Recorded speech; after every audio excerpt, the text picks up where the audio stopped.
When I was a kid, our class had a bully, and I'm just gonna call him John, right? And John, he bullied everybody in like a very run-of-the-mill way. Like this was very standard bullying, like slap the books out your hand. What's that? Your nose, blow, right? And I think one of the reasons we let him get away with it wasn't just because he was a little bit bigger than all of us, but his voice changed first. And it changed so young, we didn't know what to do with that. Like, we didn't know that was coming for the rest of us. So then John would just walk up like, give me your homework. And I'd be like, that sounds like the devil. So, because I'm not equipped with holy water today, you gonna get this math homework. And there was another kid in our class, Reeve. And Reeve...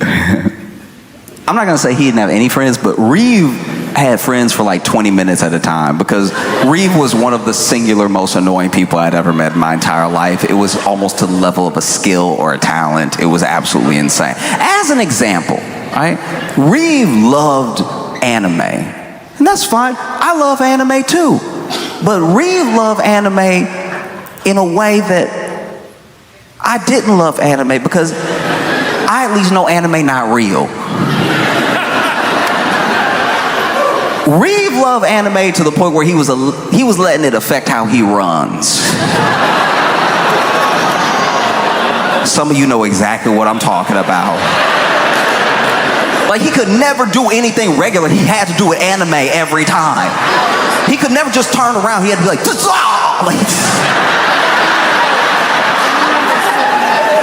you ask Reeve a question, he doesn't know the answer. He can't just think about it. He has to go, It's like... As a fellow anime lover, I'm like, dog, chill. You making us look bad. Stop. Please. Oh, it was insane. And one day, we were at lunch, and Reeve was trying to make his carton of milk explode, right? You know, with his powers. And so he holding his hand over the carton of milk, not touching it, holding it over.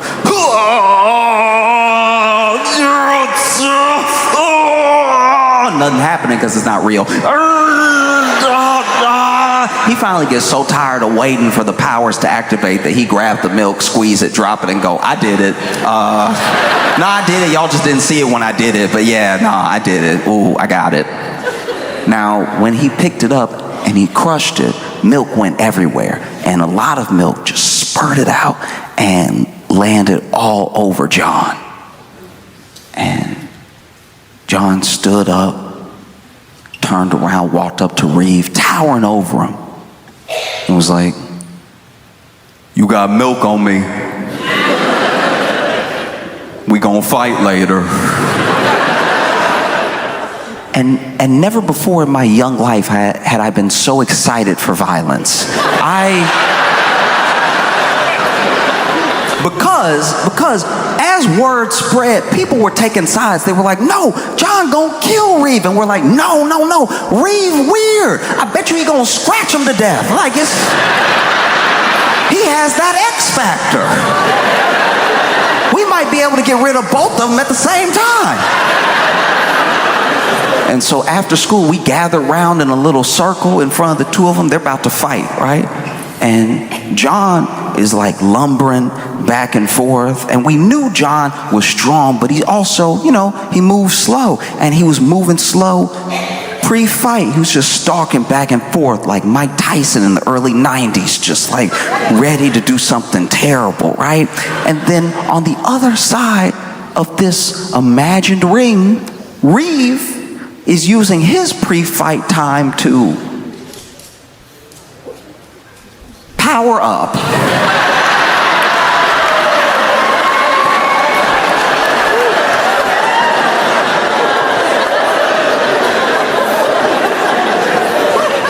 I've watched a lot of anime, and I've never seen what this child did next.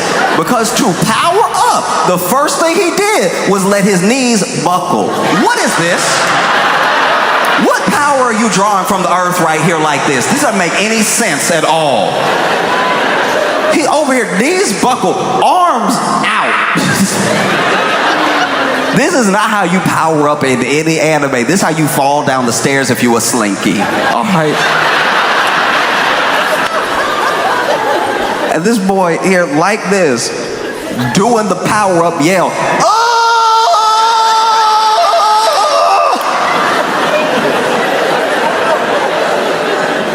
And then the fight starts, and the fight starts with Reeve attacking John, right? Coming right at him, but he coming at him in the power-up stance. So he over, oh!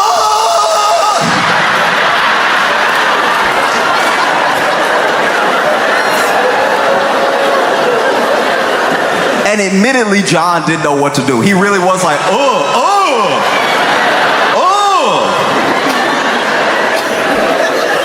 And so they start fighting, and kind of what we thought was going to happen happens. John is big, he's strong, but he telegraphs all his punches, and he's slow. Boom, but he's missing, right? And Reeves attacks.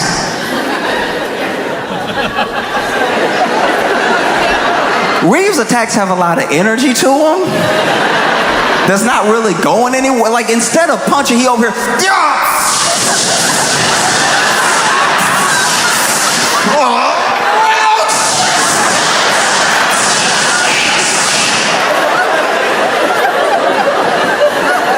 And so he's fast enough getting out of John's way, but he's not doing any damage.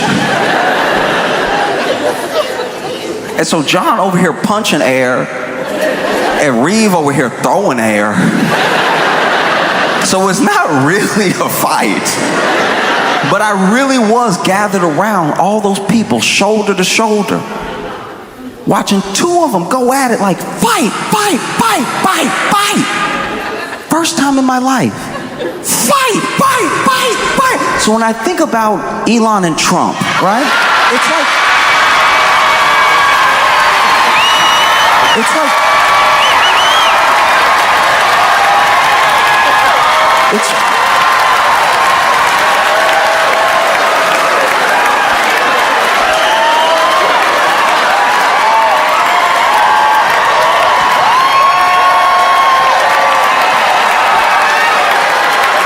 it's like one of the most insane bouts I've ever watched take place in my life. In case you haven't heard, Elon and Trump are fighting. And it's like Christmas came early and twice.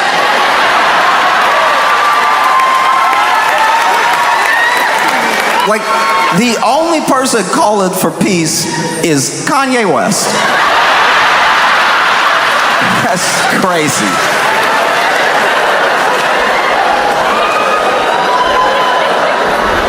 It's crazy. And we knew that this thing was bound to happen, you know? Because you have to think of who Elon is as a person and who Trump is as a person, right? And it's wild because one, richest man in the world, one, most powerful man in the world and everything, but they had a shaky alliance from the start because I don't think we gave Trump in the moment enough credit for how nice he was being to Elon. He was very nice to Elon. You know? Because Elon, weird.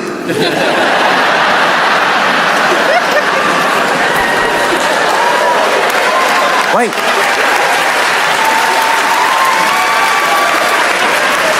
Elon weird, and Trump didn't say anything about it the entire time, acting like he didn't see it. Like, that's not who he is as a person. Trump is a natural bully. Like, that's what he does, you know? And he was very nice to Elon by omission. I'm not just talking about what he said, because Trump is always using superlatives if he likes you. If he likes you, you're the best, smartest, most amazing that's ever done it, right? That's how he speaks. But he was nice to Elon by what he didn't say. Because you got to remember, Donald Trump is the same man who roasted the supreme leader of North Korea to his face. I don't don't know if y'all remember, it was like 2018 or something, and Kim Jong-un and him met up to have dinner and like talks and stuff like that, and there was a photographer there taking pictures of both of them before they sat down for the dinner, and Trump turned to the photographer and was like, "You making us all look nice and handsome and thin?"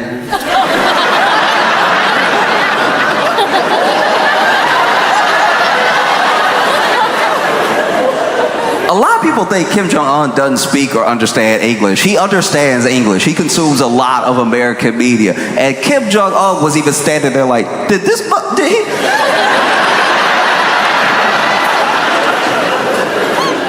He know I kill people, right? Like,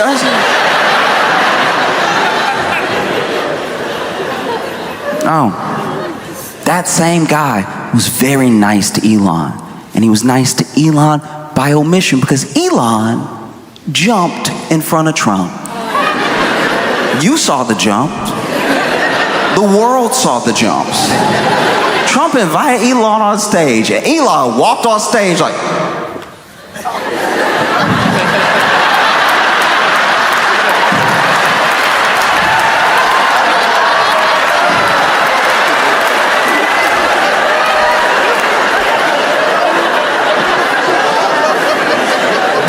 showed bottom belly in front of Donald Trump.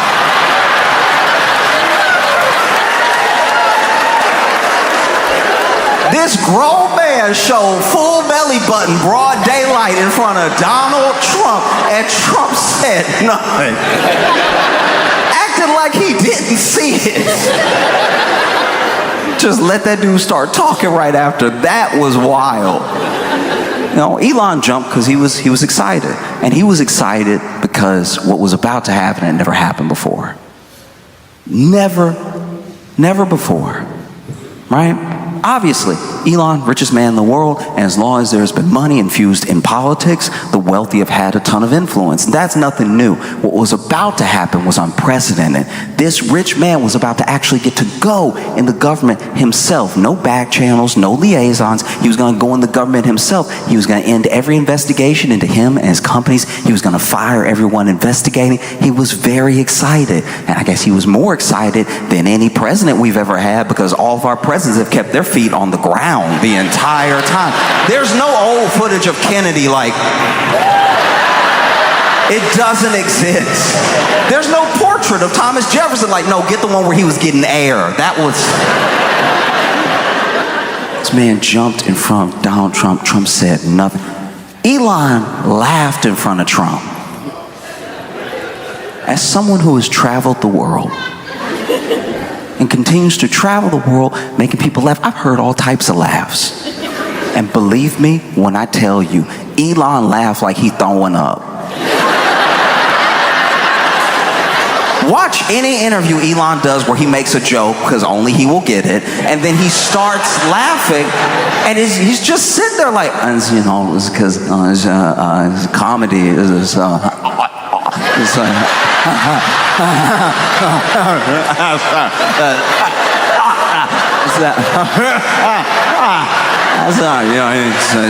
funny with jokes.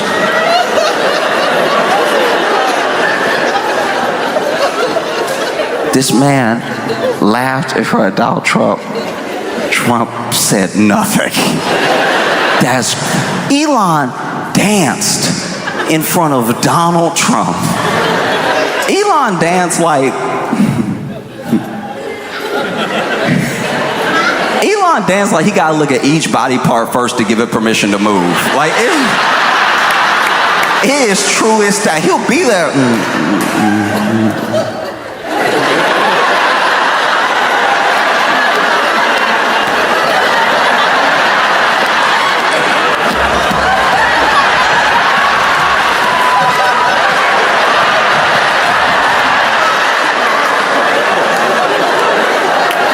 In front of Donald Trump. And Trump didn't say a word. That's like sitting Eminem down in front of a yacht going 40 knots, holding 30 thoughts who are each holding bulbs that are 20 watts, and he can't rap about it at all. That's his whole thing. It's wild that he's not saying anything. He is being very nice to Elon. And I knew it wasn't gonna hold. Everybody knew it was gonna fall apart. We didn't know when, but we knew it was a short-lived alliance. And it was short-lived, in my opinion, for two reasons. All right? The first one is that you cannot ever watch someone treat everyone terribly and think that that doesn't mean they'll do the same thing to you under the right conditions. You know what I mean? And I should be clear here. I'm not talking about someone who has a bad day, someone who's in a bad way at the moment. We're all human. People have bad days. I'm talking about someone who, by and large, treats people terribly, but is nice to you. It's only for right now. As soon as you're in the position the other people are in, they'll treat you the same way. And if you don't think so, you're a fool. And both of them, without exception, think that they are the exception. Oh no, I've seen him scream at everybody and treat them like trash. It won't happen to me though. All right? One has the most money in the world. One has the most power in the world. But neither one of them have respect for anybody. And the three things that men like them seek, and I think that they seek them because maybe they're the only things that they care about, or maybe they truly believe that if they get these three or enough of them, everything else will fall into place. But men like these men are obsessed with money, power, and respect. You can't have all the money in the world, you can have all the power in the world, but a lot of people conflate fear with respect. And they're not the same thing. You know, you can be afraid of what someone could do to you with all of their money. It doesn't mean you respect them. You can be afraid of what someone can do to you with all of their power. It doesn't mean that you respect them. And you know it because as soon as the money is gone, the respect is gone. As soon as the power is gone, the respect is gone.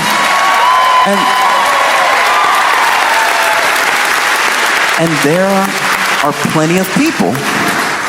There are plenty of people I've known growing up in my life, men that I looked up to who did not have any money. And they didn't have any more power than enough to control themselves, but I respected them because of how they treated people, how they carried themselves. And respect is the one thing, one of many, that can't be bought and it can't be forced. And neither one of them really get that. And they don't respect anyone. So eventually this was going to come to a head. And I knew it was starting because Elon truly believes, he's even said so, that he bought Trump that election. You know, he spent $250 to $280 million in the election. He believes, look, you lost the last one, you won this one. I'm the difference. I'm the deciding factor. I got you that election. And you're not going to convince a man like Donald Trump that you got him anything.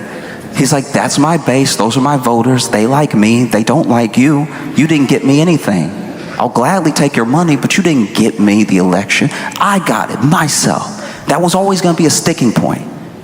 And so then Elon took that belief and he took it to a local race in Wisconsin, right? And he was even doing like little $1 million raffles if you vote for the person who wants you to vote for. It was very confusing how it worked. Like I didn't get it at all. And he even went to Wisconsin, was stumping for this person, was there in Wisconsin. And then the candidate that he backed lost by double digits. And it's because people see how much money he has. He's the richest man in the world, but they don't like or respect him. He hurt that candidate by being there and by doing those raffles. It would be like if someone came to you, and let's say in this scenario, you know, you're working and you're doing all right, you're getting by, and maybe sometimes it's paycheck to paycheck, things get rough, right? But someone comes up to you and they're like, hey, you just won the lottery. And you're like, what? I didn't even enter. Don't worry, we got you. What? I won how much did I win? $1 billion. Going from paycheck to paycheck to $1 billion. That's crazy. And you're like, there's got to be a catch. I didn't enter any lottery. What do I have to do? And they're like, that's simple. You just have to hang out with Elon for the rest of your life. And at least based on what those people did in Wisconsin, they were like, you know what, actually, my job at McDonald's is perfect. I really like being customer facing. I like the rapport I have with my coworkers. Just keep that money and him away from me, please. Because he could not buy the race, because as much money, don't get me wrong, $1 million, ton of money. That's a ton of money. And people have done way worse for less, but at a certain point, people reach their breaking point. And they're like, no, I have enough respect for myself, I have enough respect for my community, for my state, to not just vote this way, just for some money from a guy who I know is a bad actor, you know? And once that happened, I knew it was probably up for Elon. Because he lost that race. He hurt that candidate by going there. And if there's one thing Donald Trump hates, is a loser. And you could see some of the shine wearing off of Elon. Because initially, when the administration started, they protected Elon heavy. Anybody said anything about him, anybody did anything, they were on it like that immediately. But then Elon started getting on people's nerves. You know, initially, when they won, somebody would ask a question, they'd shut it down to the media. Elon is a patriot. He's helping clear this government of waste, fraud, and abuse. You leave Elon alone. And then people started to rebel against Elon specifically through Tesla. Tesla's stock started plummeting. People stopped buying Teslas. And then people started vandalizing Teslas. They started blowing up Teslas. And then Pam Bondi came on the news and was like, if you vandalize a Tesla, we will find you. We will prosecute you. They were helping Elon a lot. Trump even turned the front of the White House into like a dealership for a day. And he had Elon there, right? They were doing their best to help Elon. But then, as you saw the months go by, they started mentioning him less. You started seeing them together less. You could tell this thing was waning. And then, how I know that they had stopped protecting him, his 130 days was up as the Doge, like, daddy or whatever. Like, I don't know what this job is. Like, depending on who you ask on what day, he's like an advisor, but he's the leader, but he's not involved. It's like, it's all very weird, but he can only do it for 130 days because as America, we only have like 3 laws left, and one of them is that you can't be in a made-up position for more than 130 days. And so it was like time. And so it was time for him to go, right? And it being time for him to go, he asked Trump if he could stay. And Trump was like,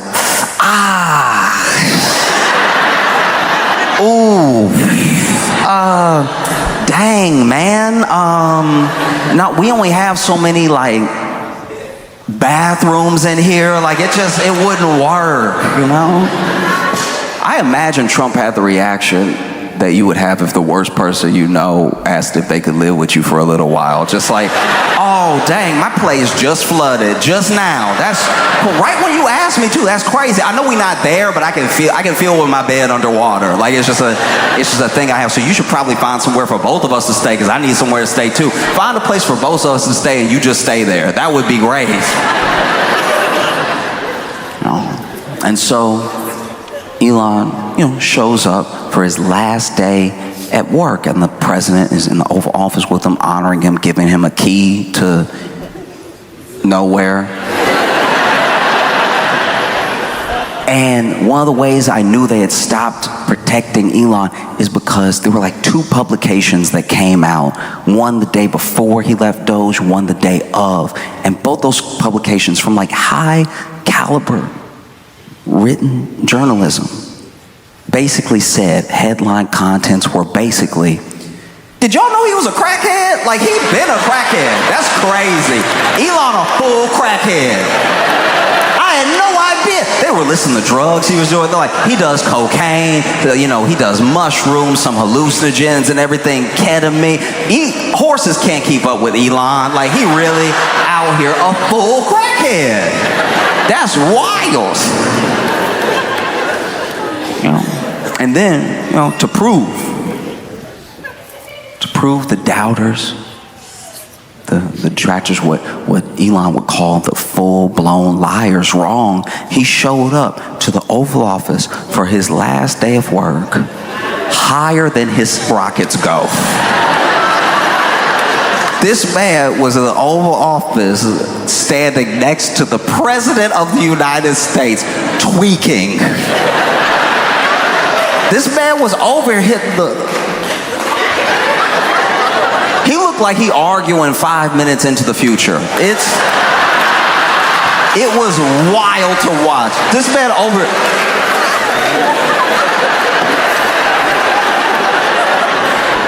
could not stop moving. At one point, you have to watch the video, but the only way I could describe it is he felt like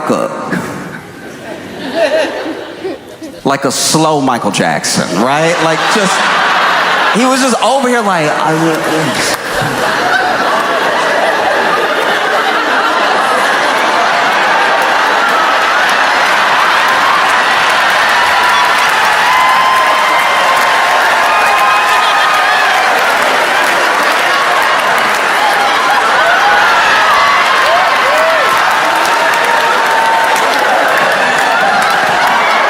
no, it was insane.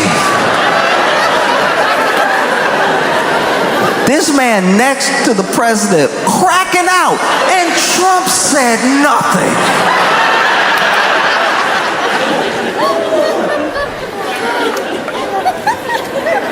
And then he left, He left, and I'll admit to you right now, I thought it was like a PR stunt.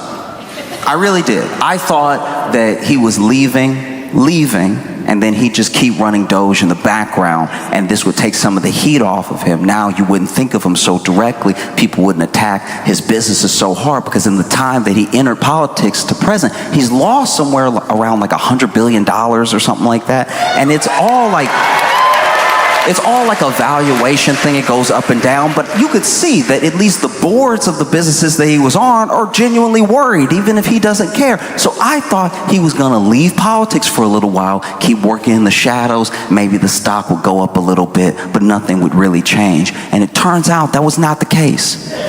He had really been getting on people's nerves. Hard. And you saw it with Trump. They used to always, be talking about Elon, mention him, to not mentioning him at all. And then the people that Elon had to deal with, it wasn't really Trump as much as the actual cabinet, and they couldn't stand that dude. They hated that dude so much. And so he's really out.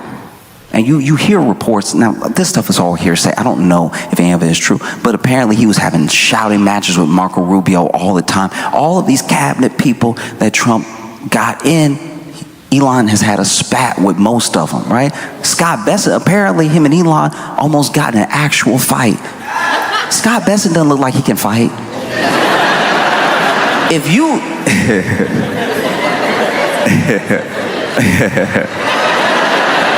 If you don't know what Scott Bessent look or sound like, just imagine if printer paper came to life.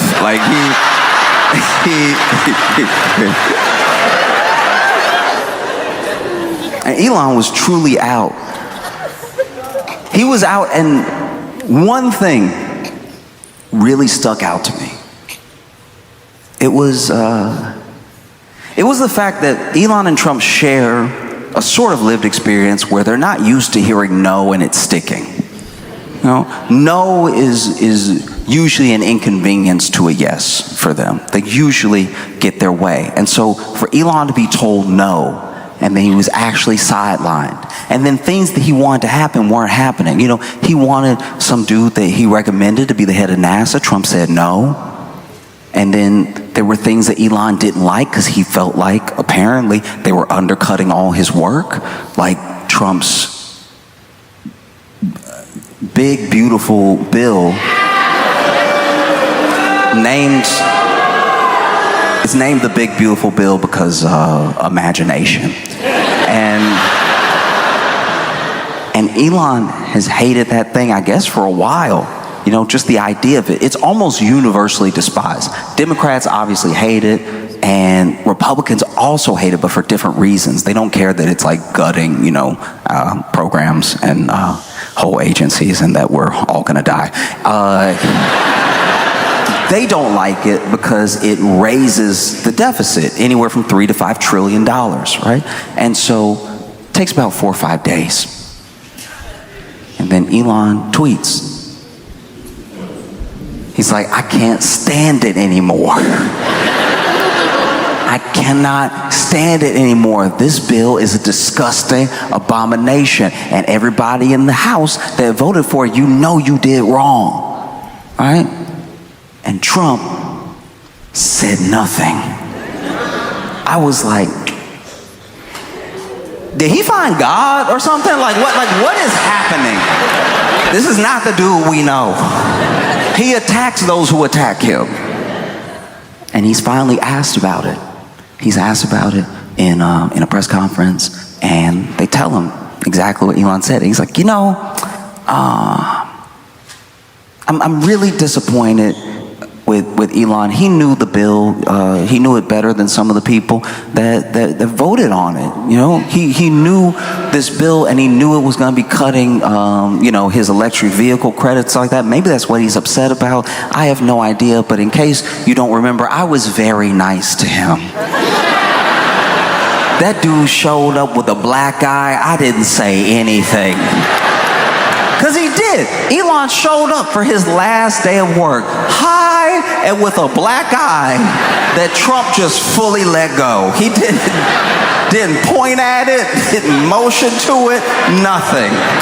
Was very chill about the black eye. And then, in the Oval Office, these are some of, not all, but some of the top journalists in America. Obviously, they have questions for Elon of what his plans are. Now that he's leaving Doge, he's going to spend all his time on his companies. They have plans to ask Trump questions about what he's going to do with Doge now that Elon is gone. What's the future of it, right?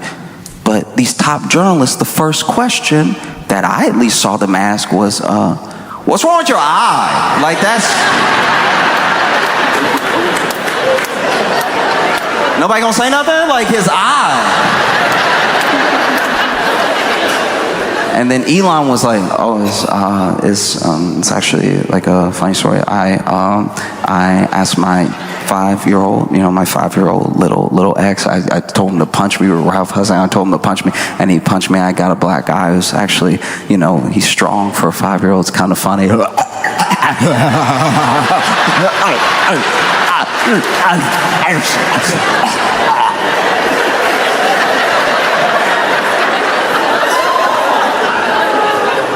Elon said he had a black eye because his 5-year-old punched him. That's a crackhead story if I ever heard one. That is a full crackhead lie. You must have the most synthetic skin known to man if this 5-year-old is out here dodging and giving black eyes. And so Trump was like, look, maybe we'll go on to have a great relationship. Maybe we won't, because that's the thing. People come in here with us, they like being here, and then when it's time to go, they either embrace it or they lose their minds. You can tell who broke up with who by how people move after a breakup. You know what I mean? Because while Trump is talking, Elon is tweeting. He's tweeting, and it's a lot. This dude goes all the way back to Trump's old tweets from like 2013, 2015, where he's like, I can't believe what they're doing with the spending bill. This is such irresponsible spending. If you have this much of a deficit, you won't have a country. And he's going back and showing all these old tweets, and he's quote tweeting them like wise words.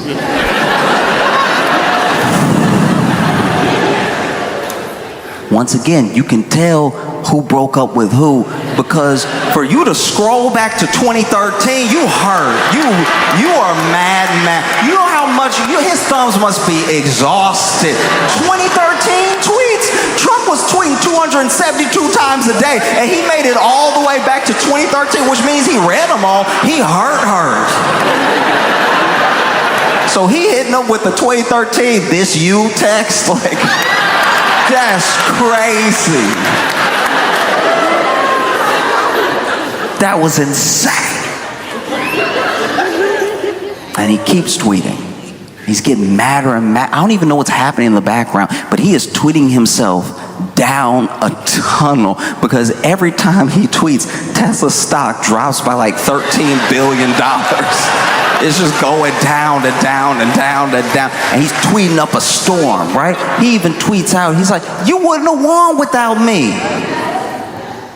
Okay? If it hadn't been for me, Republicans wouldn't have won the House. The Dems would be in the House. The Dems would have the White House, and you'd have a slim majority in the Senate. You ungrateful.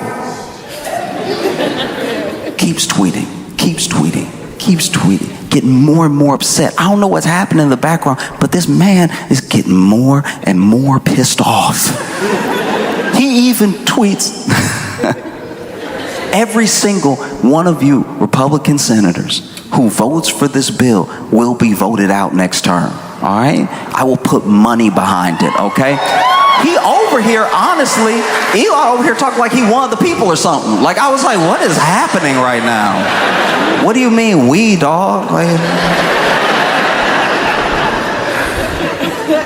make me uncomfortable. But he says it, and then he said, oh, he's getting madder and madder and madder. And then he tweets out threatening Republicans specifically. He's like, look, here's the deal. Trump's gonna be the president for 3.5 more years. I'm gonna be around for 40. That must have sent chills down your spine if you were a Republican senator, any Congress. But Trump is gonna be president for 3.5 more years. I'll be around for 40. You could hear the threat in it when you read it. Trump is gonna be president 3.5 more years. I will be around for 40. And I was sitting in my room like, not on crack, like not on crack. Like that's not, you must not know what crack is. Like that's not nutritious at all. The crack is not good for you. You should not have crack. Be around for 40. All right.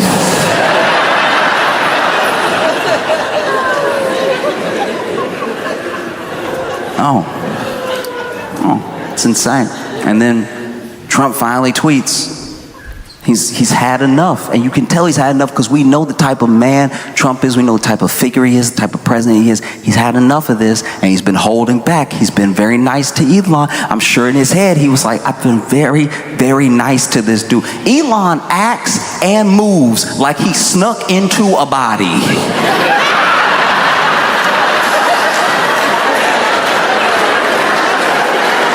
And Trump didn't say anything. Trump is over here like, I didn't mention the jumping, the laughing, anything. This man blew crack smoke on my shoulder, and I was very nice to him. And so then Trump tweets out, he's like, hey, yo, one of the easiest ways for us to save billions and billions and billions of dollars is just get rid of all of Musk's government contracts. That would do it quick. And then Democrats were like, do you mean it? Or like,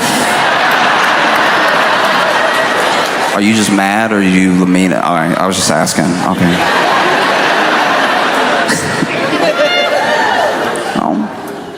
And then Elon tweets this clip that is him and Trump in front of a Tesla in front of the White House, and the quote for the tweet just says, "Remember when?"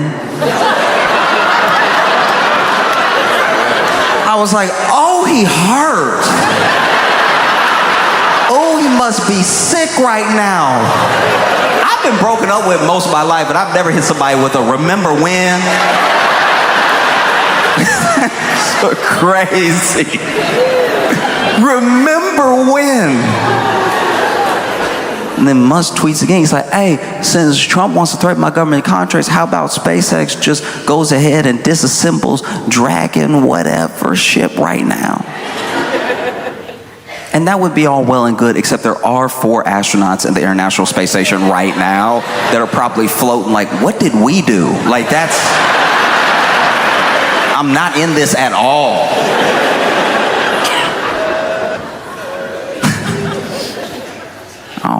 Because they're mad, furious, going at each other, you know?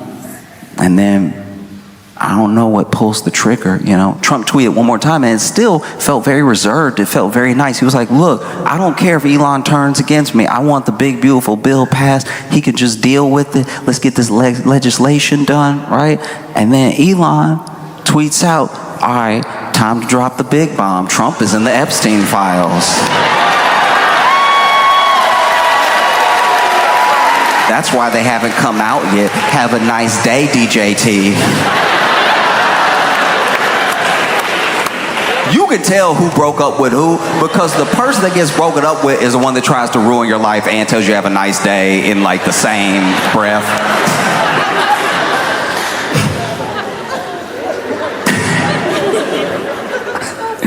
Oh, that's crazy. That's gonna be a hard one to dig yourself out of, because Epstein is like the burying ground. It is the conspiracy 101, right?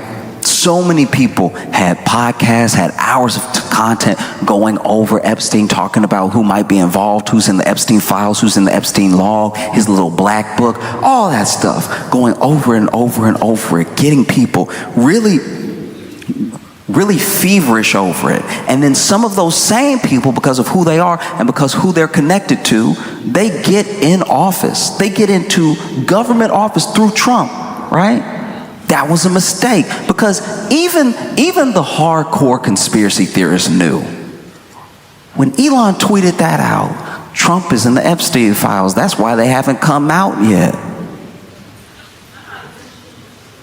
Almost right underneath is Alex Jones saying, God help us all.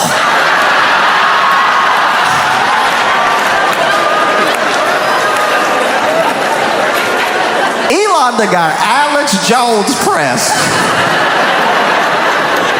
Because where do you go from here truly, Where do you go? Because those same people who were talking about, if they just let me in a room full of files, I'd find the Epstein files in 5 minutes. Just let me in the room. And now you're in the FBI. And so when people ask you, what's up? And you're like, actually, it's nothing. Like, don't worry about it. Nothing happened. Just go back to what you were doing. It's not. That does not sound real. I'm not saying anything else is even going on. I'm saying what you have stoked makes it impossible to stomp out. There will never be enough information coming out. There will never be enough stuff uncovered. There'll never be enough files released.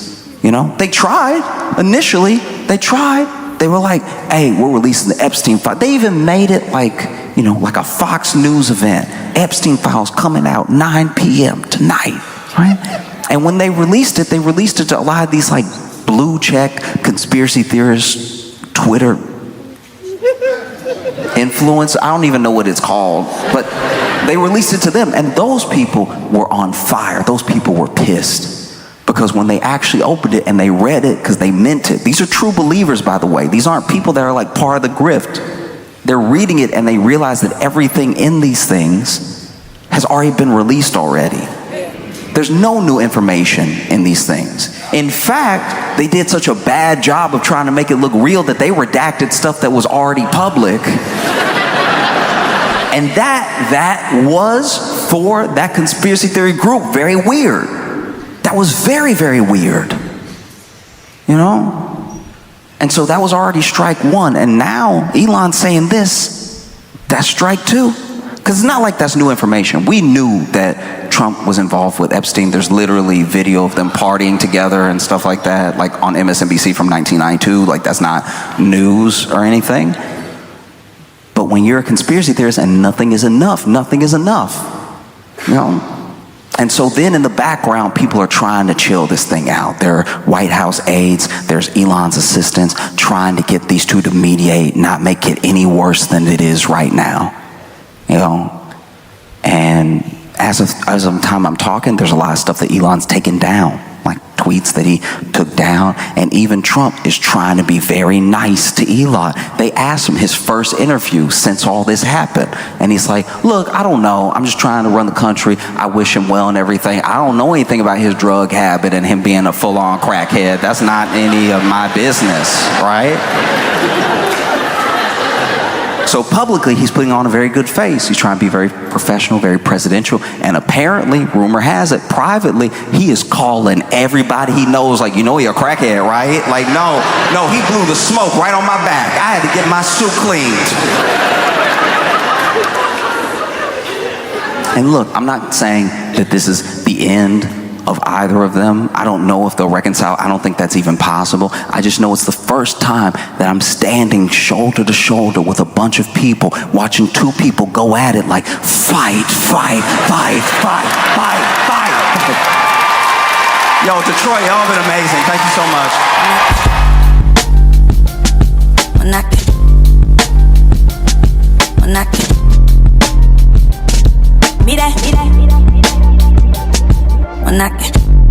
Philadelphia, please make it loud for Josh Johnson!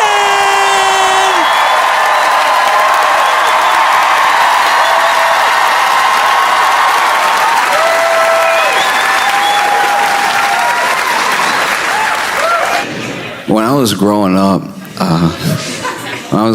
I had a friend who was like a latchkey kid, and he would get off the bus, and he had 2 hours to himself before his parents came home. So he'd get off the bus, he'd open the door in the house, he had full reign of the house. And we're still little, but he's like old enough to, go ahead and make himself a grilled cheese if he wants something, anything, just till his parents get home. And one day he comes home, and his parents had to get together the night before, and he sees laid out just a little bit left of some wine. And he's like, oh, wow, I know that this is grown-up juice, but I want to try it because I'm not supposed to have it, because I know I'm not supposed to have it, right? And so picks it up, and he's weighing the options in his head. He's like, I could try it, but what if I get caught? I'd be in so much trouble. Oh, but I really want it. Maybe nobody will know. And he's going over and over it in his head to the point where he decides, I'm going to just have a little sip. And he's bringing it to his lips, and then he ends up slipping it out of his hand, drops it, stains the carpet, right? So now he's freaking out because it's like, oh no, they'll know there wasn't a stain there when they left. This is all on me. And he did what a lot of kids would do in that scenario. He made it worse. He was like, the only thing, and I can understand he's a kid, but this is a mistake that I don't think I would have made. The best thing for him to do in that moment, he thought, was to make a bigger mess. And then that way, the stain won't be so bad. So he grabbed a rock and he threw it through the window.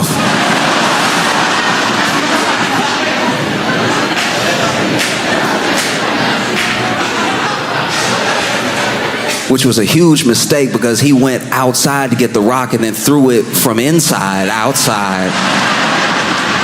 He realized what he had done as soon as he did it, so then he had to go back outside, grab the rock, carefully pick up all the glass, bring it back inside, lay out the glass next to the rock, next to the stain. And then his parents get home, and when they come home, immediately they're like, oh my gosh, what happened? What happened?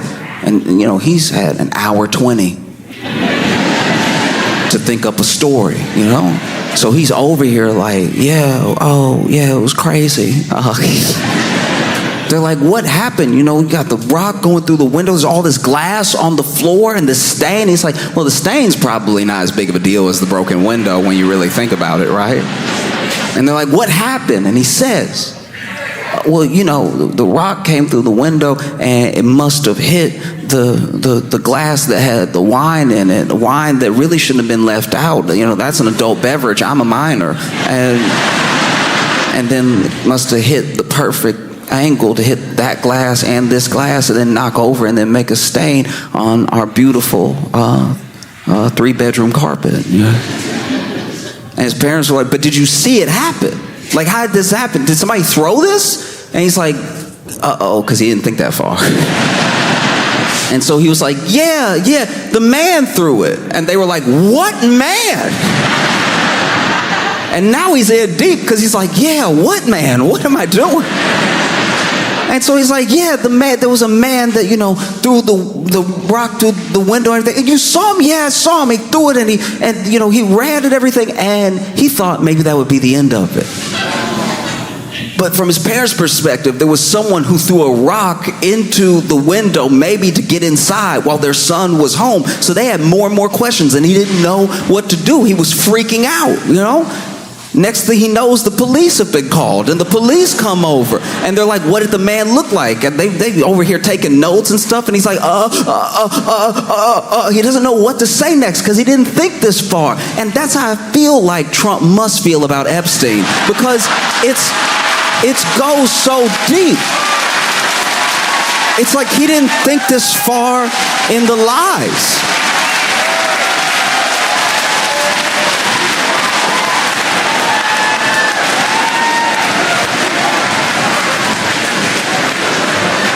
Like he just didn't account for it. He thought he could make it quiet, you know? It's not going to be pitched as a direct and absolutely direct order from Trump, what the DOJ did, but the DOJ came out after interviews saying, oh, there's so much information, we're just trying to figure out how to put it out there in a way that's clear. Oh, there's so many files, there's a list of names, there's logs, there's a client list. After saying all this stuff in the media, the DOJ comes out and says, actually, the investigation is closed, we're not going to be prosecuting anybody else, and I think we got to the bottom of it. Thank you for your attention to this matter.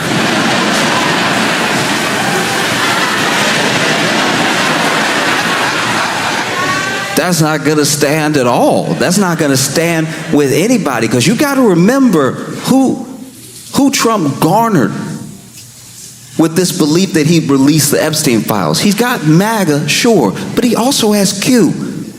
Nobody talks about Q anymore, but they're still around. And they believe deeply that Donald Trump is going to be the one to unleash all of the truth. All the evidence will come out. When Trump is president, he'll turn over everything on the powerful cabal that has been victimizing people across the world. And then he's like, hey, yeah, there's no. And I think he thought that he could really bury it, that he could truly bury it. But he's wrong. He's wrong, because there are a lot of things that he didn't account for. There are people that Trump controls. There are people who he orders around, and there are people who blindly follow him, sure. But he didn't count on things like Jeffrey Epstein talking before he died to a biographer for like 100 hours. Like just a ridiculous amount of time. I have friends I don't think I've spoken to for 100 hours. 100 hours, you probably say a lot of nothing, and you probably say some pretty interesting stuff. Those 100 hours of conversation is how we know that Trump and Epstein were tight for years. Well, even Epstein said he knows some of the inner workings of the White House because him and Trump would just chop it up. You know what I mean? That's heavy. That's a lot to try to sidestep. And Trump's been making mistakes this whole time. Even when Epstein died, right? Epstein dies, he was in jail and he passed. Who can say how?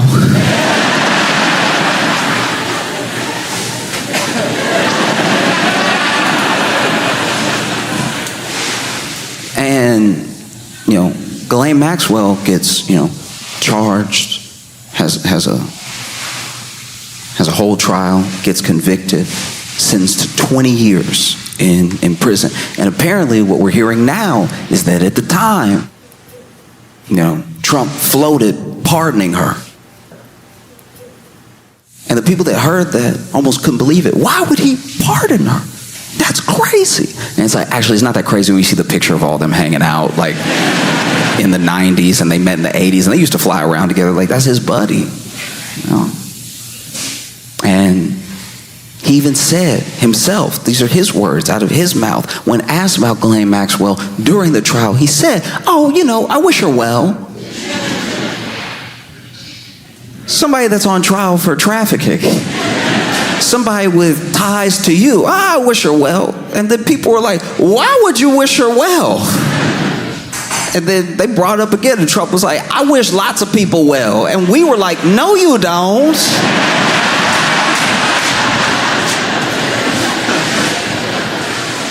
I've been watching you the whole time. I don't think you wish anybody well that I've seen. All you come up with is nicknames. Man floated pardoning her. That's crazy. And then the DOJ comes out. Hey, yeah, this is done. Nothing else to see here. And people are having a hard time wrapping their heads around that. People who usually stump for Trump hard. No matter what he says, they manage to twist it in a way that maybe could make sense to you, and they'll say that that's what he means. One of the reasons that Trump can do everything that he does and it comes off a different way to everybody is because so many people think that they're the Trump whisperer.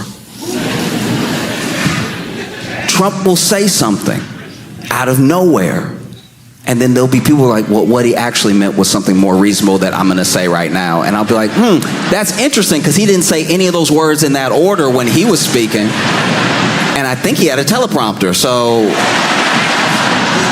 I don't see how that's possible. And so everybody thinks that they can be the Trump whisperer, and it's just not working this time. You see people trying to come up with why Trump, why the FBI, why the Attorney General would all of a sudden, what feels like out of nowhere, try to shut this whole thing down, right? Alex Jones, of all people, saw what the DOJ did, and he made a video crying. I think it's very important.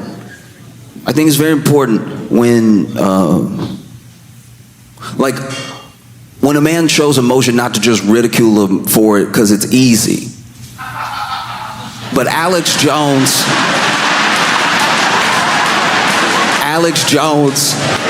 cries weird.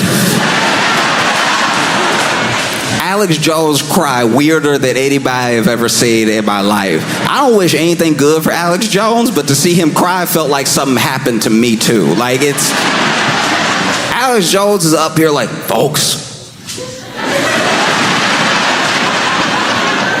Like his eyelids were doing sit-ups, crying. I'm sick to my stomach, and I just can't believe this thing is happening. Wipe your face, dog. Like,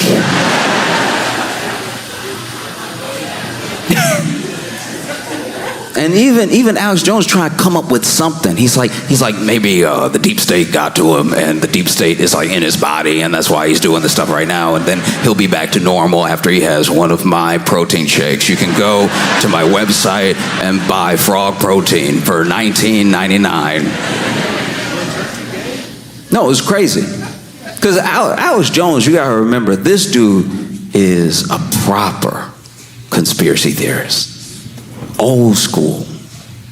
There's something deeper behind everything at all times. And I'm not talking about like chemtrails. I'm not talking about like government operations. There's something deeper behind everything that happens all the time. Hillary Clinton went on The Tonight Show.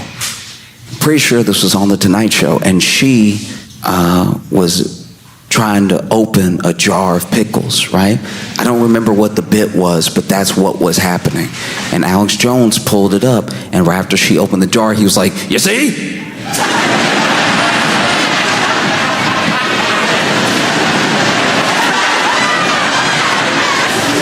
Do you see what happened right there?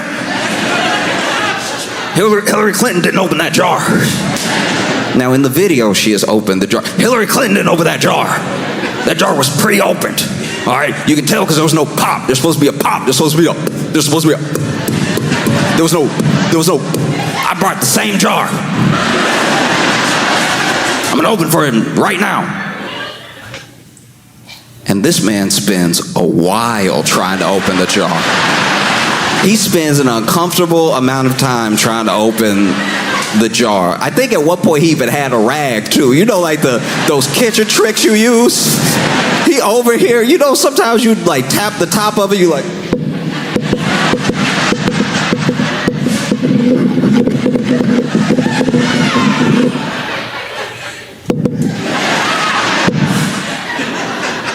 And he's like, I can't even open it right now, folks. That's how you know this thing right here, she didn't open that jar. So imagine Alex Jones on Epstein. No.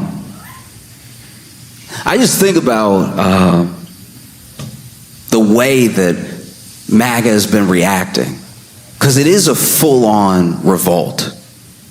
Truly, it's a thing that they cannot fathom is happening. Whether it's Q, whether it's MAGA, or whether it's just people who have been following the Epstein case from the beginning. Because you got to remember what Epstein stands for. He is the ultimate boogeyman. He is the ultimate beacon for people that believe that all the elites are in on something together. And it's easy to make him that because he had an island, billionaires were flying around, people went to him for tax advice and for law advice. He was this financier, even though I don't think he had a law degree and he wasn't a CPA. So it's like, what are you doing with people's taxes that you helping? And so this dude, he represents a lot. He stands for a lot in conspiracy theory world and in just the regular world. This is someone who has ties to billionaires, to royalty, who come to him for horrific acts. And now you're telling us, there's nothing else to see here. There's nothing else to see between, me and him especially. There's nothing. Don't look. Stop. Stop. Stop. Stop. And so then Trump, for his part, is watching this whole thing go down, and he's watching people argue about it in front of him, people who are, in his administration and on his side, argue about the best way to handle it, going back and forth. Pam Bondi, Dan Bongino, Kash Patel, all names that sound like they're about to be called down on The Price is Right. All three of them are constantly going at it because then, Bongino is upset with Pam because he thinks that Pam overpromised and underdelivered and everything. Why would you even say that this stuff was coming unless you had a plan? You were just talking in front of the camera. And then Pam is going back at him, and Trump's watching this whole thing. And then in a press conference, they even asked him, they actually asked Pam Bondi a question about the tapes and the DOJ's memo and everything. And Pam Bondi was ready to answer. She was about to speak, and Trump interrupted her. He's like, hey, look, are we still talking about this guy? What? Why? Years? Why? Everybody's talking about this dude. What's the point? You know what I mean? It's just, I'm sick of this for you, Pam. You don't even feel like answering, do you? And Pam didn't catch. She wasn't quick enough. She was like, no, I don't mind answering. And I know Trump had to be sick when that happened. It's like,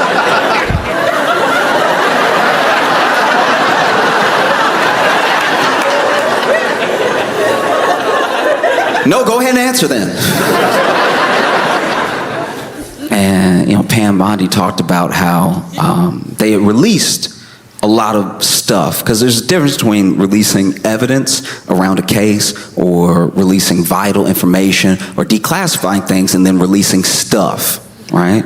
So they released a bunch of stuff to look like they were releasing something. They released the videotape of the night that Epstein got up out of here.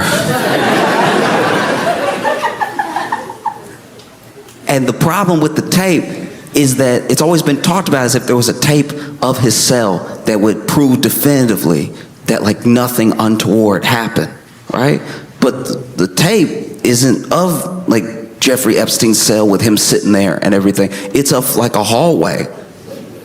And you're giving a tape to conspiracy theorists. They're gonna do some extra looking.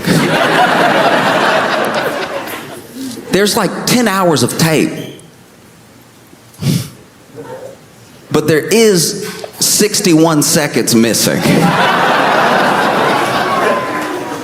I don't know how long it takes to kill somebody.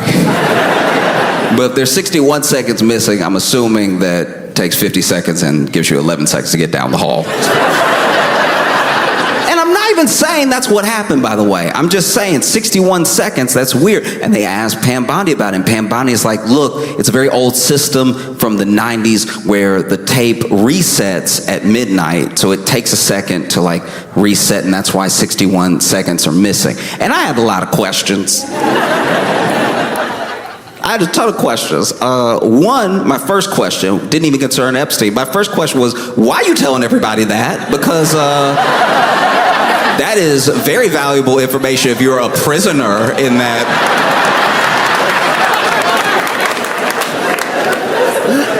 Because you know what they play in prison, the news. You probably sit there in Gen Pop like, wait, it what? Every day?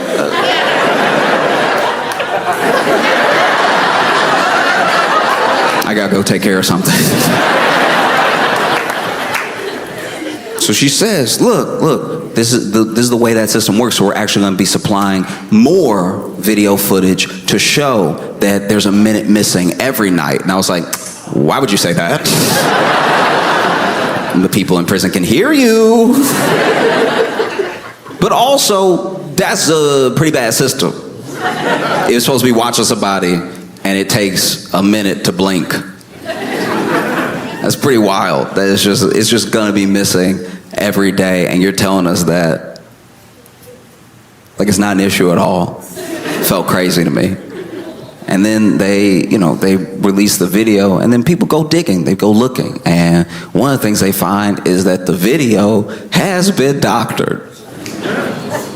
Somebody at some point read the video through Adobe Premiere and did something.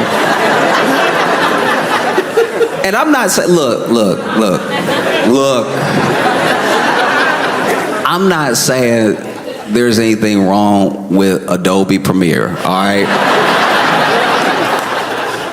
All I'm saying is I would have thought the government, with all their resources, you know what I mean? Like the government would have like a special program. That just feel pretty cheap to make an Adobe Cloud account that you run this Epstein tape through. Like nobody's gonna know, so then people are wondering about the missing minute. They're wondering about how this video's been tampered with. And then even people who watch the full 10 hours of the video, because you gotta remember, some of these people are dedicated. They're like, there's actually a guard that leaves one way and never comes back, which proves that there's two ways to enter that hallway. And I was like, oh man, he's so screwed. Trump, he's very good at creating a distraction, and he tries. He did his best. He said that he was gonna revoke Rosie O'Donnell's citizenship.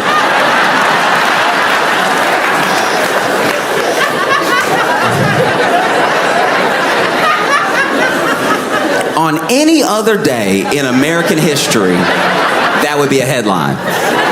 Any other day, that'd be wild. And look, Rosie O'Donnell and Donald Trump have what I think is now like a 20-year feud going on, which is absolutely insane. The President of the United States has the ultimate and deepest beef. His arch nemesis is the actress from Harriet the Spy. That is mind-boggling. The leader of the free world is ready to have it out at any given moment with the voice actress from the main gorilla in the Disney movie Tarzan. The man with his fingers on the button for the nukes has a deep hatred in his heart, decades long, for Nickelodeon Kids' Choice Award winner Rosie O'Donnell.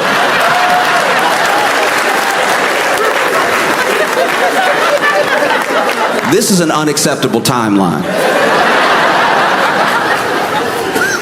That is crazy.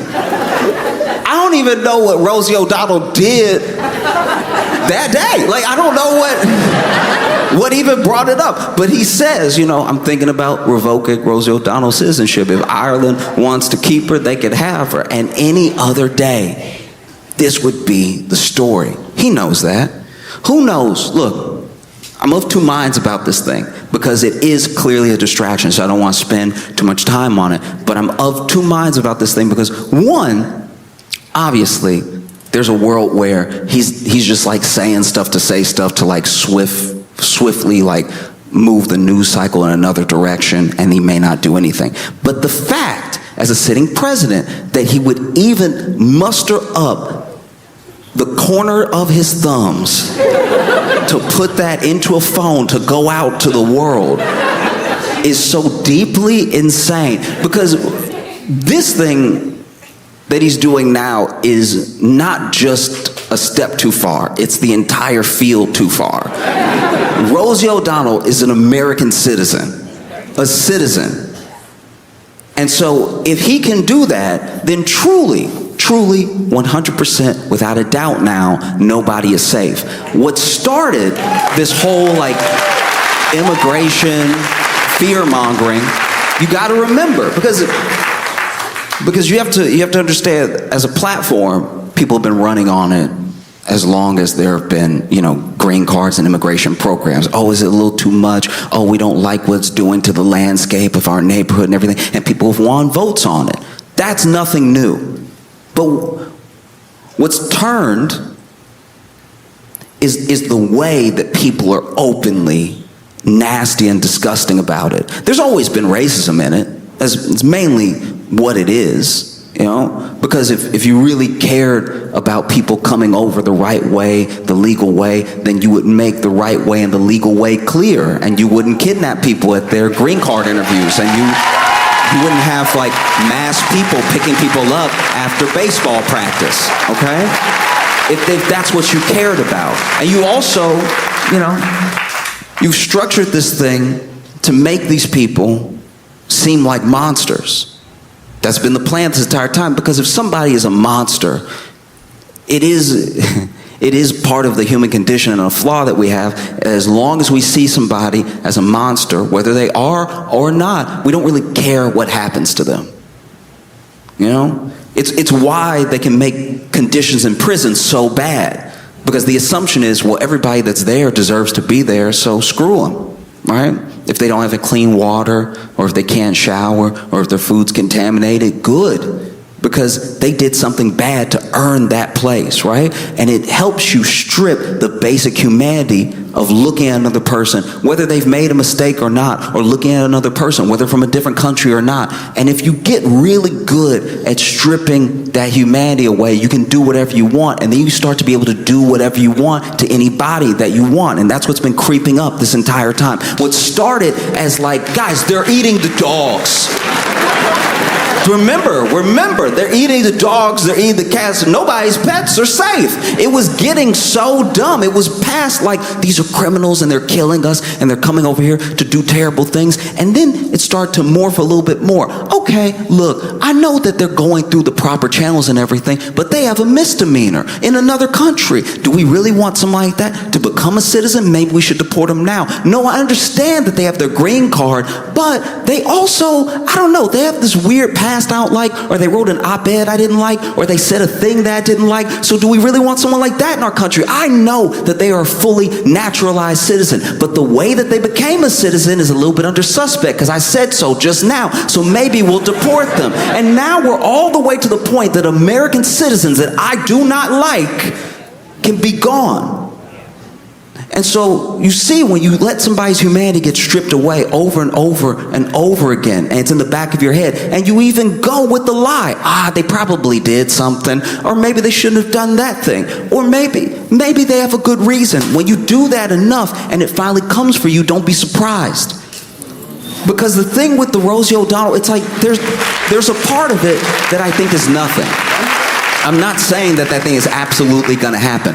I'm just also saying that the fact that he even fixed his fingers to put it out is a problem. And normally, on any other day, it would have been such a problem that it's what everyone on the news would have been talking about. But this was a different day. This was a day where Dan Bongino is so upset he doesn't even report into work. He's tired of arguing with Pam Bondi. He might resign. Other people are talking about resigning. This Epstein thing isn't going away. And so then Donald Trump did what he does best, what he does in a crisis, and what he does when it counts. He made it worse. Like a kid throwing a rock through his own window, he makes it so much worse. And now Trump is dealing with that fallout. There are people calling for Pam Bondi to resign. There are people that are asking Trump extra questions. And then Trump crashes out spectacularly while y'all were probably parking. And so I'm gonna do this real quick. I don't like to use my phone or bring my phone out often, but I have to read you what Trump posted. And admittedly, look, I'm gonna read every word that he posted, all right? But I will be doing it the way that I read it in my head. This is insane. What's going on, my boys? Boys in quotations. Oh no, what's going on with my boys? Boys in quotations. And in some cases, gals? Also in quotations. Are you asking us a question about what's going on with them, or are you confused about the gals specifically? They're all going after Attorney General Pam Bondi, who is doing a fantastic job, all caps. We're on one team, MAGA, and I don't like what's happening. We have a perfect, all caps, administration. The talk of the world, all caps, and selfish people, in quotes, are trying to hurt it. All over a guy who never dies. What?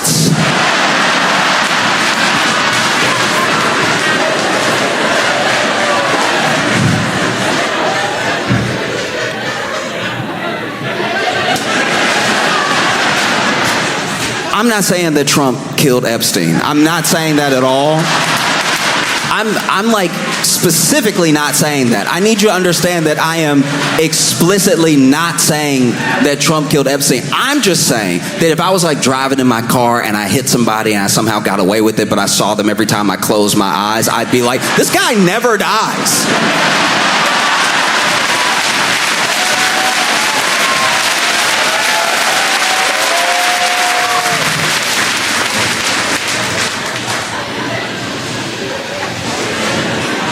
All over a guy who never dies, Jeffrey Epstein. For years, it's Epstein over and over again.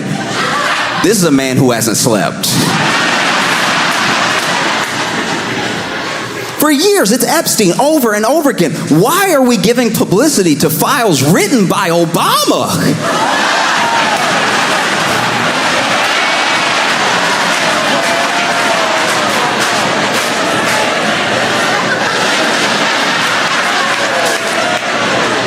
You know what's so good about files written by Obama is that Trump was sitting there knowing he know Epstein. Trump knows Epstein so well. They were friends. Trump lived so close to Epstein in Florida that Epstein had to knock on his door and let him know he was on the sex offender registry. Like, that's how close they lived together. He knocked on the door, was like, hi, the court has ordered me to notify you that I'm in the area. I have been convicted of a few crimes, and I left my suit jacket over here last night, so that's crazy. By Obama, and it's a list. It's why are we giving publicity to files? You know what it also is this man was sitting here knowing that he knows Epstein. He's sitting here knowing that this looks very bad. And he did the DOJ thing, even though it's not directly tied to him, even though the president isn't allowed to interfere. He clearly did the DOJ thing where he told them to shut it down. And now people are rebelling against him. And he's sitting there like, how can I make it DEI?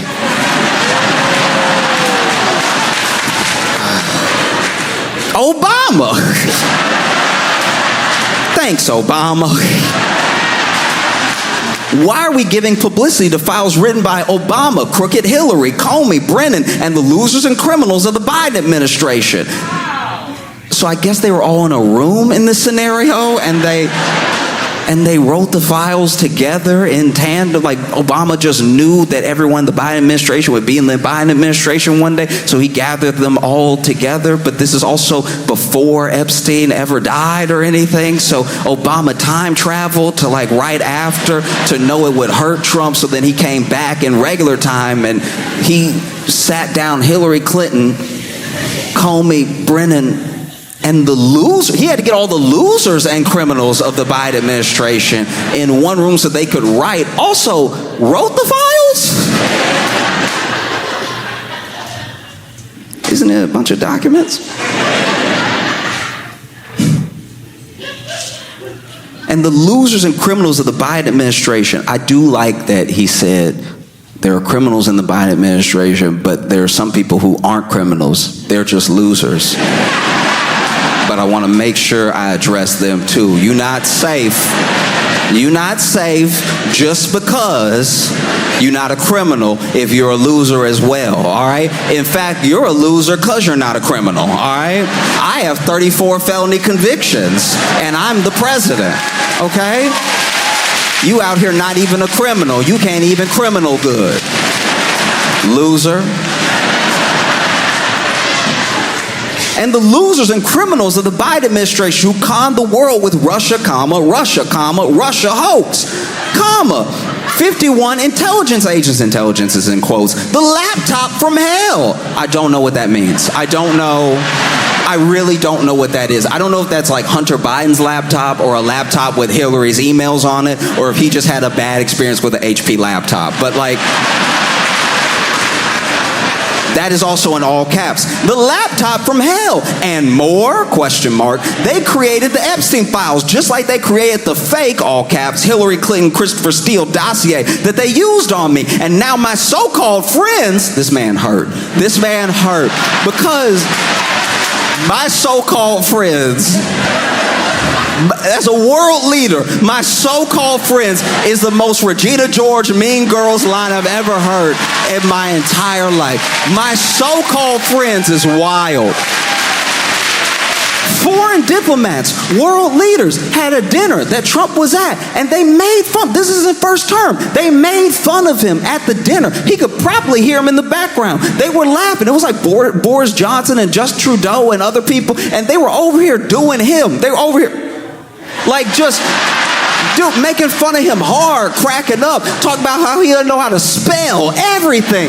They were getting him good. They were roasting him. And then this man comes back to the U.S. and I'm pretty sure it was Fox News that played the tape that somebody got of them making fun of him, not with a bunch of audio, and his head was down a little bit. You could tell his feelings were hurt, for real. And he was looking down and everything. And he just said, yeah, I didn't know that, like, they were, like fake like that or anything.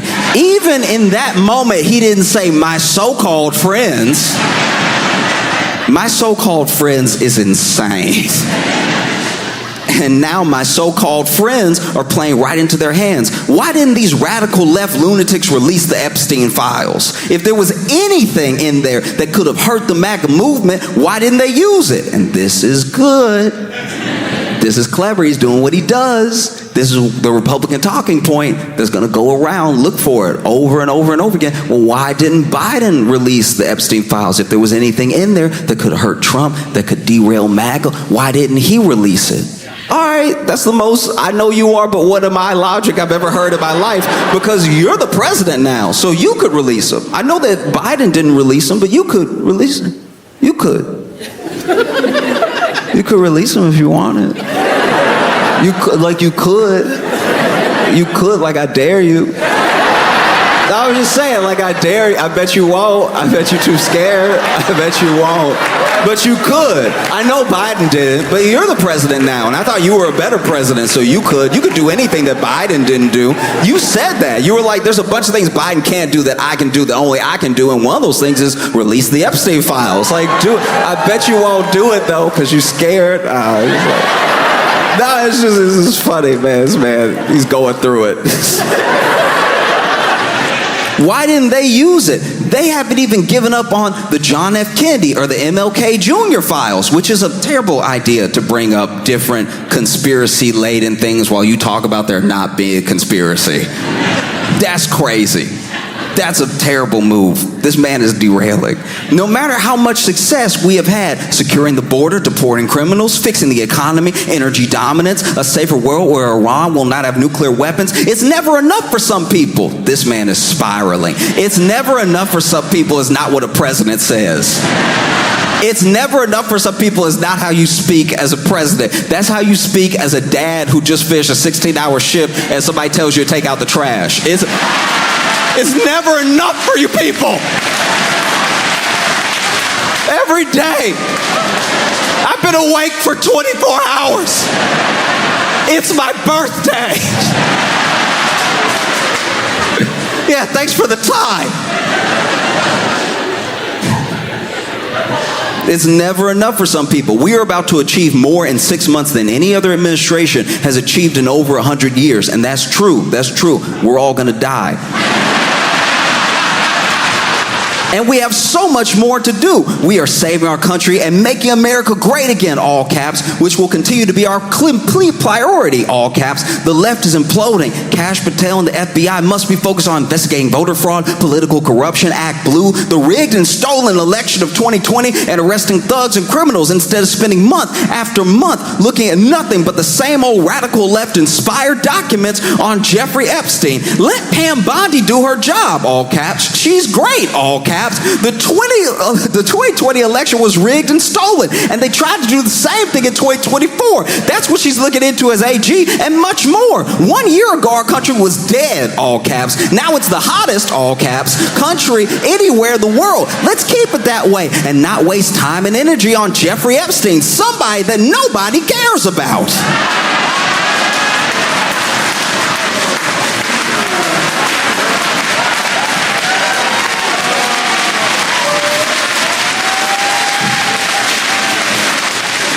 Thank you for your attention to this matter.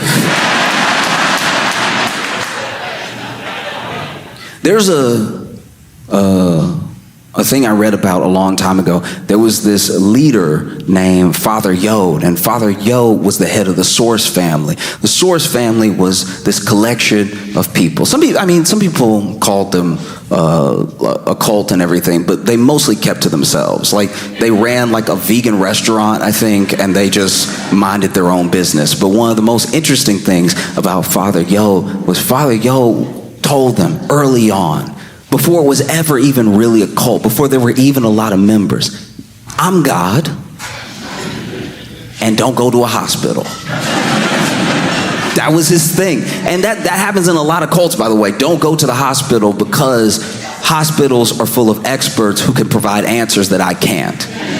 So if I can cut you off from other experts, if I can cut you off from people reasoning in a way that is just direct with logic, I've already started to bring you into the fold in a way that you'll never leave. And so Father Yod would tell them, don't go to a hospital, right? And so they didn't. Members of the Source family would not go to a hospital. And they did what I would say was generally well for a cult as far as length. A lot of cults fall apart in those first few years. You know what I mean? First year, everything sort of starts out good. Everybody's just having a good time, making friends, living in a commune and everything. And then year two, somebody try to get you to drink something or do something else. Just people start coming for your mouth, you know what I mean? And all sorts of ways that get uncomfortable, and that's usually when the cult falls apart, because there are people that are like, oh, I'm not going to do that, I'm not going to drink that, oh, that's weird, no, I'm going to go, right? And then that's when leaders sort of crumble and start having power grabs, and they get paranoid and everything.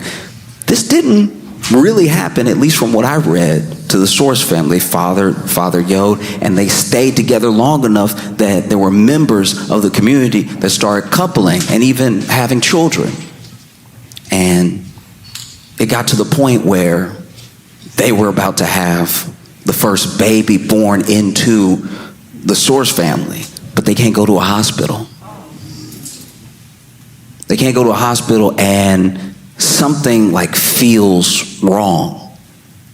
And no one can really describe what it is, but basically this member starts going into labor in real time. So everybody is looking over to Father, you said you were God. You told us not to go to the hospital. I think you're going to have to deliver this baby. And so this man does it. He delivered the baby, but when the baby came out, it wasn't making any noise. And it wasn't moving at all. And people started crying. Everyone was devastated. There was so much joy around having a new person in the family. And Father Yod, he did something. I don't know what he did, but the members described it as him just clearing the airway gently a little bit, and out of nowhere, after all that silence, after no movement, the baby cried and it started moving. And if he thought he had followers then, if he thought that they were believers then, we don't need a hospital. And it got to the point where one day Father Yod was like, you know what, I'm done with this whole earthly thing. I'm tired of healing y'all and everything. Everybody coming up to me all the time, I got a cold. Because that's what he would do. People would have a cold, and then he'd be like, blah, blah, blah, blah, and then they would still have a cold, and they just get over it in 2 weeks because it was a cold, right? But then when they finally got over the cold, he'd walk by and be like, did it? And it's like, all right, well.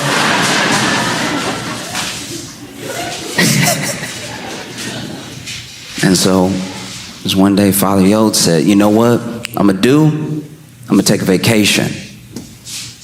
Get away from y'all for a little bit. I'll come back, but I'm going to take a vacation. I'm going to take it in heaven. And so he got on a 1,300-foot cliff with a glider. Because I guess he thought he was going to glide up enough to just get to heaven's front door or something. This man is truly lost to the sauce, right? He'd been leading the cult too long. He believed him now. I wish I had half the confidence. Because that's so crazy to think you're just going to fly up to heaven and stay up there, but you also need a glider. Do you know what I mean? At least people on ecstasy think they go just fly immediately, you know? This dude gets on the glider, takes off, and never did this before in his life. Wasn't trained or anything. And so he jumps off the cliff in the glider, and he goes perfectly down. He goes straight down. This man, a bow, right? And so the followers oh, he went the wrong way. And then they come down the cliff and everything, and they come to get him. He laid out. I can't even do it. He laid out. He laid out but not busted up. He's not dead. He's laid out like this.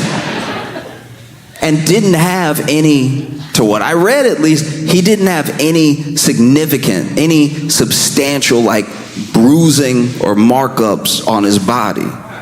Another miracle, you would think. Turns out everything stayed intact, but his guts were all upside down. This man stayed perfectly in his body, but his lungs were in his feet. And so they run up on him, and he over here laid out I can't even do it right. He laid out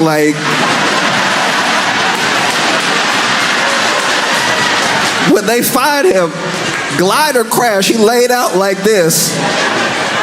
And they run up there Father, Father. And he's like, get me to a hospital. Get me to a hospital. Now. And the followers are like, what? And he's like, yeah, the one on 32 Roscoe, please hurry up and get me to a hospital. And there's different accounts of this. I'm sure that there's followers that say he never asked for a hospital. I'm sure there's followers that say he asked for a hospital immediately. But this dude is like, get me to a hospital. And then the followers are like, what? Why though? Like, you said never go to a hospital. You said that that's not real science in there. You said that you get sicker if you go to a hospital. We can't take you to a hospital. And he said, get me to a hospital. I'm serious. Oh, I feel something upside down.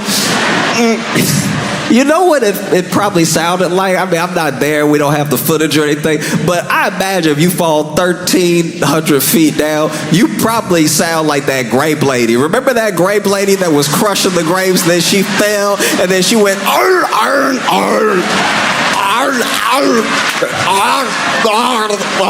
Off camera, we didn't see her.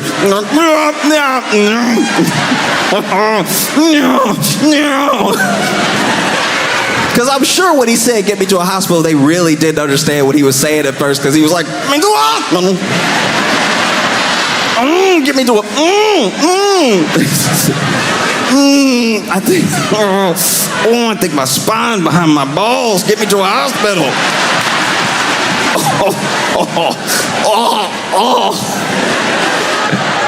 But then my man looked intact. So they're like, no, he doesn't need a hospital, he just needs rest. And then he died 9 hours later. And so when I see the way that like MAGA is turning on Trump, it just feels so much like, why would you? Wait. Why would he lie?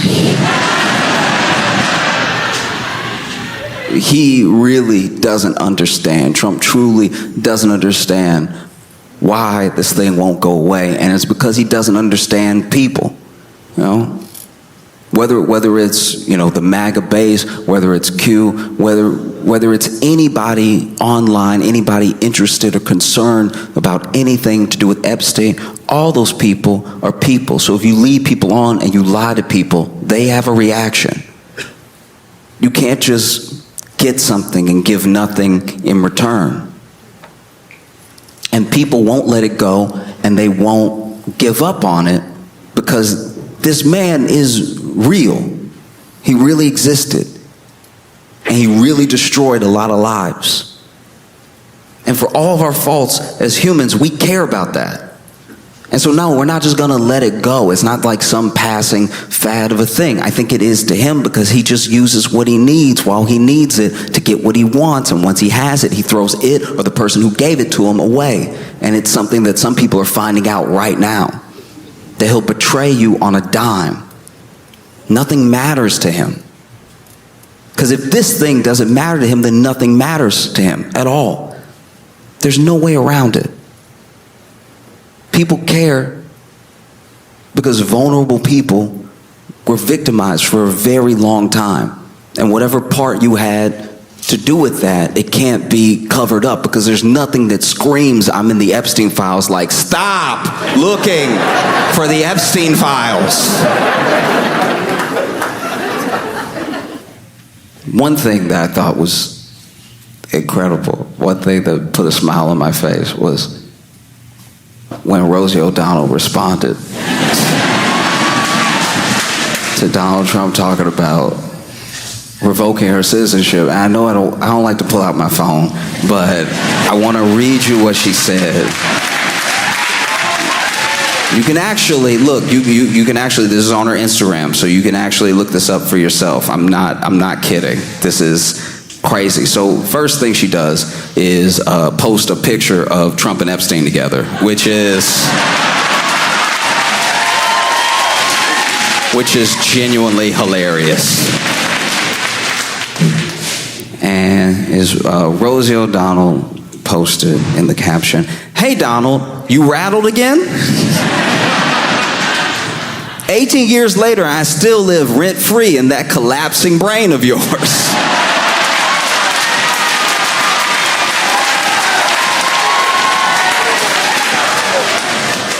I'm gonna be honest with you right now. I watch the news all the time. I watch people try to defend Trump. I watch people attack Trump, and I'm chronically online. So I watch people insult Trump all day long, and I have never come across collapsing brains. Collapsing brain would actually explain everything. It would explain the made-up words. It would explain the spelling.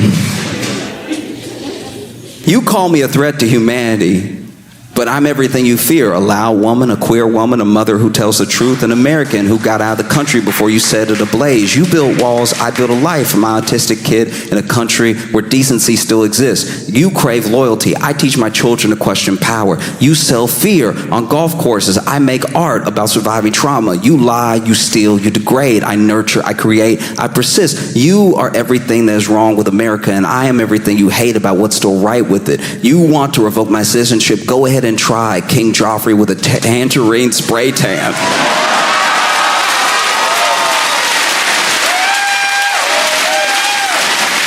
Jeez. I'm not yours to silence, I never was, and then it's the Irish flag signed Rosie. And if I'm being honest, I just never expected.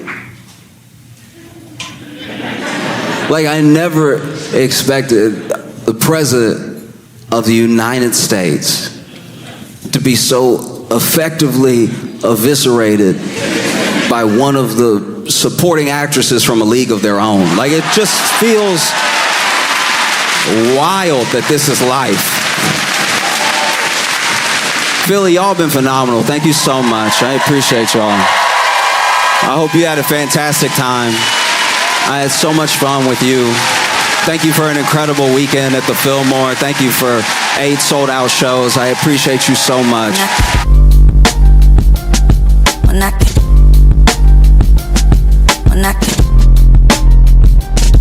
Mira.